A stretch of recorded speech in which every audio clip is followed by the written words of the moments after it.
শুভ সকাল বন্ধুরা, তোমরা কেমন আছো? আমরা মোটামুটি আছি। আজকে আর তোমাদের সাথে রুটি বানানোটা শেয়ার করলাম না। এই যে চা, রুটি, বাঁধাকপি ভাজি আর এই যে কলা, এটা খেয়ে স্কুলে চলে যাব কাল। কারণ আজকে আমাদের খাতা দেখাতে হবে বাচ্চাদের, আজকে অনেক চাপ। আর চিন্তা করছি এসে রান্না করব। সকালে না ভালো লাগেনি রান্না বান্না করতে। এই এখন চলে আসলাম দুপুরবেলা, তাই দুপুরবেলা মনে করলাম কি আর রান্না করব, একটু খিচুড়ি রান্না করে নিই, যেহেতু আবহাওয়াটা এখনও ঠান্ডা আছে। তাই খিচুড়িটা বসিয়ে দিলাম।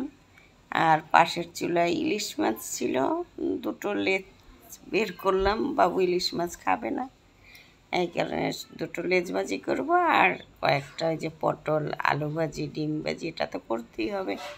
আর এই এখন চালটাও দিয়ে দিলাম। তবে ভিডিওটা আজকে বেশি ভালো দেখাচ্ছে না, কারণ দুপুরবেলায় এসে তাড়াহুড়ো করে রান্না করলাম তো, মানে ভিডিওটা করার আর সময় ছিল না, অনেকটাই লেট হয়ে গেছে।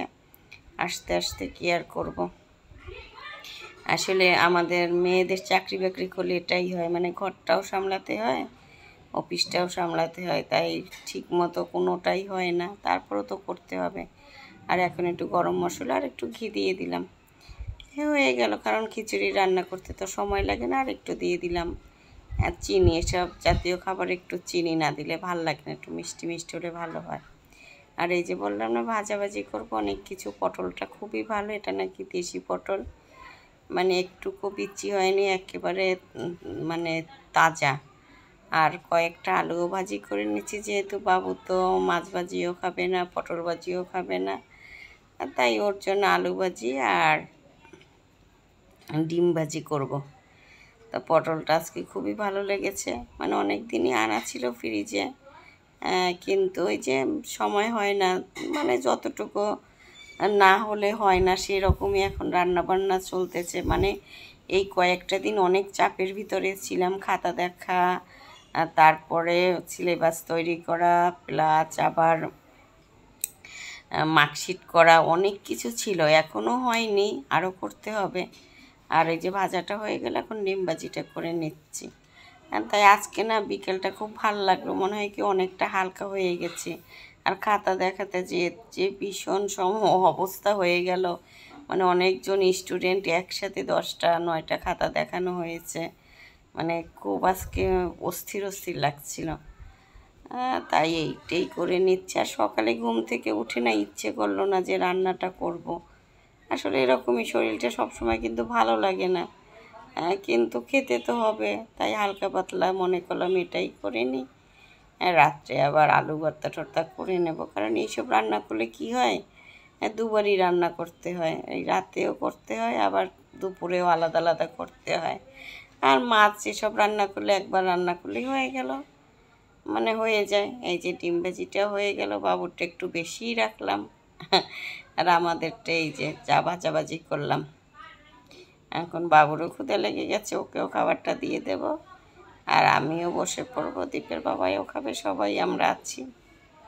তাই এই যে বাবুর খাওয়া শুরু হয়ে গেছে, আর এই যে আমি নিলাম, আমি একটু ঘি নিলাম, আচার নিলাম, তারপরে আলু ভাজি, পটল ভাজি আর ডিম ভাজি। আর মাছটা পরে খাবো, যেহেতু মাছে তো কাটা থাকে, তাই চিন্তা করছি ইলিশ মাছ ভাজিটা একটু পরে খাই। হয়ে গেল আমাদের লাঞ্চ করা।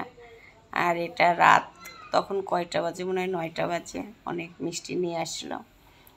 কিন্তু সমস্যা হলো কি, মিষ্টিটা আনতে আনতে আমাদের ছানার মিষ্টিটা অনেকটাই খাওয়া হয়ে গেল, যেহেতু ছানাটা সবাই পছন্দ করে।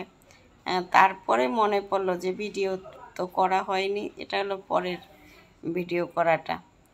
এই যে চমচম আনলো 2 টাইপের, তবে এই মিষ্টিটা বেশি মিষ্টি আমার কাছে ততটা ভালো লাগেনি, এটারই নাকি আবার দামও বেশি, কিন্তু আমার কাছে ভালো লাগেনি।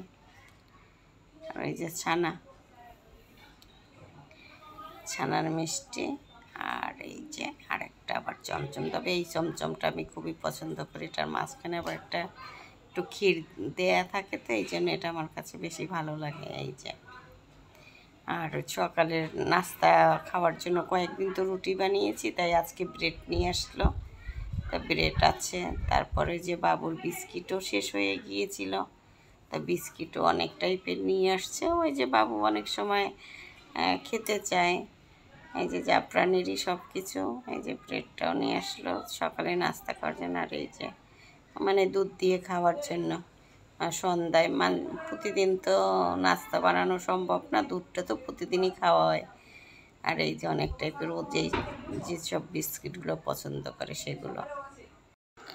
আজকের ব্লগটা তাহলে এখানেই শেষ করলাম। তোমরা সবাই ভালো থাকবে, আর আমার ব্লগগুলো যদি ভালো লাগে অবশ্যই একটু লাইক দিও, কমেন্ট করো। Bye bye, tata.